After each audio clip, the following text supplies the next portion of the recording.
Hello friends, welcome to our channel job info. इस video में हम बताने जा रहे हैं 14 से 20 दिसंबर को जो मोस्ट इम्पॉर्टेंट करंट अफेयर्स हुआ है उसके बारे में। और यूँ तो बहुत सारे करंट अफेयर्स हुआ है, उसमें कौन सा मोस्ट इम्पॉर्टेंट है उसके बारे में ही हम आज बताने जा रहे हैं। तो गौर से देखिए और प्लीज़ हमारे चैनल को सब्सक्राइब कर लीजिए ऐसे ही अपडेट पाने के लिए जो आपका बहुत ही काम में आएगा। तो चलिए पहले क्वेश्चन की ओर तरफ बढ़ते हैं। When is Goa liberation day celebrated? Goa liberation day कब उद्यापित होता है? देखिए, गोवा लिबरेशन डे उद्यापित होता है 19 दिसंबर को। ये याद कर लीजिए, 19 दिसंबर जो है ये है आंसर। 19 दिसंबर को गोवा लिबरेशन डे सेलिब्रेट होता है। 1961 में गोवा पुर्तगाल से फ्रीडम पाया था 450 साल के बाद। तो इसके लिए आप याद रखिए 19 दिसंबर को ये हुआ था। और एक डे है 30 में जो है गोवा स्थापना दिवस, आपको याद रखना चाहिए। 30 में है गोवा स्थापना दिवस और गोवा लिबरेशन दिवस होता है 19 दिसंबर को। उसके बाद हम नेक्स्ट क्वेश्चन की तरफ चलते हैं। Which country has been removed from the list of state-sponsored terrorism by the US recently? US की तरफ से कौन से देश को रिमूव किया जा चुका है और बातिल किया जा चुका है टेररिज्म के लिस्ट से? देखिए, ये जो क्वेश्चन है इसका आंसर है सूडान। सूडान को आतंकवादी सूची से निकाला जा चुका है यूएस गवर्नमेंट के द्वारा। सूडान सूडान का कैपिटल क्या है? खार्तूम। आपको याद करना चाहिए, सूडान का कैपिटल है खार्तूम और सूडान का जो करेंसी है वो है सूडानी पॉन्ट।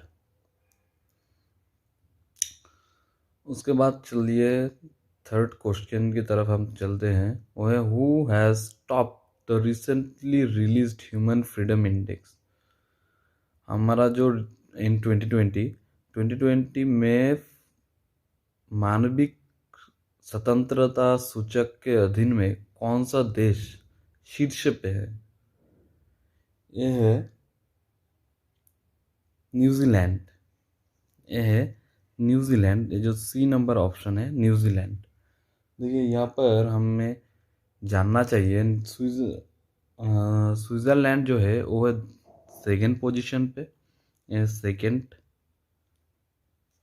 और हांगकांग है थर्ड। और न्यूजीलैंड शीर्ष पे है। और ये आपको जानना चाहिए, ये जो इंडेक्स है ह्यूमन फ्रीडम इंडेक्स, ये 162 देशों को मिलकर होता है और इसमें इंडिया का पोजीशन है 111वीं। 111 इंडिया का पोजीशन है, ये आपको याद करना चाहिए। ठीक है, क्वेश्चन इसी तरफ से भी आ सकता है, इंडिया का पोजीशन कितना है, तो आपको जानना चाहिए इंडिया का पोजीशन है 111। Who will host? Next question. Who will host ICC Women's World Cup in 2022? Who will host ICC Women's World Cup in 2022? 2022 पे आईसीसी का जो वुमेन्स वर्ल्ड कप है वो कौन सी देश होस्ट करना जा रही है? वो है न्यूजीलैंड। जो ऑप्शन है उसमें न्यूजीलैंड है इसका आंसर। ठीक है, ये पहले 2021 में ही आयोजित करने के लिए हुआ था, मगर इसके बाद ये कैंसिल होकर 2022 में चला गया। और आईसीसी के जो क्वेश्चन है आपको जानना चाहिए, आईसीसी का फुल फॉर्म क्या होता है? आईसीसी का फुल फॉर्म होता है इंटरनेशनल क्रिकेट काउंसिल। और ये स्थापित हुआ है 1909 में, 1909 में, और इसका हेडक्वार्टर है दुबई में। इसे आपको याद कर लेना चाहिए। आईसीसी का जो फुल फॉर्म है इंटरनेशनल क्रिकेट काउंसिल, ये स्थापित हुआ है 1909 में, 1909 में, और इसका हेडक्वार्टर है दुबई में। इसके नेक्स्ट क्वेश्चन की तरफ चलते हैं, चलिए। Who has decided to discontinue the live streaming app periscope? देखिए, ये जो पेरिस्कोप है, ये एक ऐप है लाइव स्ट्रीमिंग। इसे कौन बॉयकॉट कर चुका है? अपनी लाइव स्ट्रीमिंग से कौन बॉयकॉट कर चुका है इस ऐप को, पेरिस्कोप को? देखिए, ऑप्शन दिया हुआ है यहाँ पर, Google, Facebook, Twitter, none of this. ठीक है, यहाँ पर 3 जो ऑप्शन है, गूगल, फेसबुक, ट्विटर, इसमें ट्विटर इसका आंसर है। ट्विटर पेरिस्कोप को डिसकंटिन्यू कर चुका है, बॉयकॉट कर चुका है अपनी लाइव स्ट्रीमिंग से।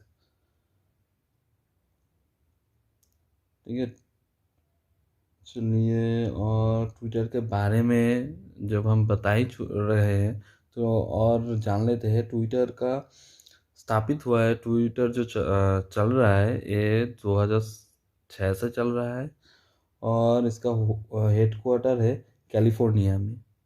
ठीक है, इसका हेडक्वार्टर, ट्विटर का जो हेडक्वार्टर है ये है कैलिफोर्निया में, और ये 2006 से चल रहा है। ठीक है, इसके बाद नेक्स्ट क्वेश्चन की तरफ हम चलते हैं, चलिए। 6 नंबर जो क्वेश्चन है, recently India has signed 7 agreements with which country? हाल ही में इंडिया कौन से 7 एग्रीमेंट पर साइन कर चुका है, कौन से देश के साथ, हाल ही में ही? ठीक है, इसका आंसर है बांग्लादेश। इसका आंसर है बांग्लादेश। बांग्लादेश के साथ इंडिया हाल ही में ही 7 एग्रीमेंट पर साइन कर चुका है। बांग्लादेश के बारे में बात हो रहा है तो आपको जानना चाहिए, बांग्लादेश का कैपिटल है ढाका। बांग्लादेश पे करेंसी चलता है टक्का, और बांग्लादेश का जो प्राइम मिनिस्टर है वो है शेख हसीना। ठीक है, नेक्स्ट क्वेश्चन की तरफ हम चलते हैं। Recently passed away Raddam Narasimha was a famous Raddam Narasimha, हाल ही में ही गुजर चुका है। वो क्या थे, कौन से प्रोफेशन में थे? Journalist, singer, scientist? देखिए, हाल ही में जो रद्दम नरसिम्हा वो एक गुजर चुका है, वो एक साइंटिस्ट थे। और आपको ये भी जानना चाहिए, रद्दम नरसिम्हा पद्म विभूषण सम्मान से सम्मानित किया जा चुका था। उसके बाद फ्रेंड, देखिए 8 number question, where was the Indian coast guard ship Sujeet commission? Sujeet कहाँ पर कमीशन किया जा चुका है अभी? इसका आंसर पहले से किया हुआ था, गोवा में। गोवा में सुजीत को कमीशन किया जा चुका है। और नेक्स्ट जो क्वेश्चन है, who has recently announced the launch of communication satellite CMS-01? CMS-01 ये कौन सी संस्था है? ये अगर कौन सी संस्था ने अभी लॉन्च किया है कम्युनिकेशन के लिए, कम्युनिकेशन सैटेलाइट, या ये CMS-01 कौन सी संस्था ने अभी लॉन्च किया है? देखिए, ऑप्शन दिया हुआ है CNS, नासा, इसरो। इसका आंसर है इसरो। देखिए, इसरो, अभी हम इसरो के बारे में बता रहे हैं तो इसरो का फुल फॉर्म हमें जानना चाहिए। इसरो का फुल फॉर्म है Indian Space Research Organisation. Indian Space Research Organisation, ये 1969 में स्थापित हुआ है, और इसका हेडक्वार्टर है बेंगलुरु में। ठीक है, आप ये अच्छी तरह से इसका जो फुल फॉर्म है ये याद कर लीजिए। इसके बाद हम नेक्स्ट क्वेश्चन की तरफ चलते हैं। Who has top recently released ICC ODI rankings? ICC ODI ranking में अभी कौन से बैट्समैन शीर्ष पोजीशन पे है, शीर्ष स्थान पे है? कौन सी बैट्समैन? ODI मतलब वनडे इंटरनेशनल। ठीक है, अभी यहाँ पर जो आंसर है वो है विराट कोहली। विराट कोहली अभी पहले स्थान पे है। उसके बाद के स्थान पे है बाबर आजम, ये सेकेंड पोजीशन पे है। और थर्ड पे है रॉस टेलर। और आईसीसी के बारे में बोल रहे हैं तो आईसीसी का फुल फॉर्म हमें मालूम होना चाहिए, इंटरनेशनल क्रिकेट काउंसिल। और ये स्थापित हुआ है 1909 में और दुबई है इसका हेडक्वार्टर। तो अभी यही 10 क्वेश्चन था इस वीक का, जो मोस्ट इम्पॉर्टेंट क्वेश्चन था। और इसी तरह हर वीक हम मोस्ट इम्पॉर्टेंट क्वेश्चन लाते रहेंगे। और आप अगर हमारे चैनल के साथ ऐसे ही जुड़े रहना चाहते हैं तो प्लीज़ चैनल को सब्सक्राइब कर दीजिए और वीडियो को लाइक कर दीजिए।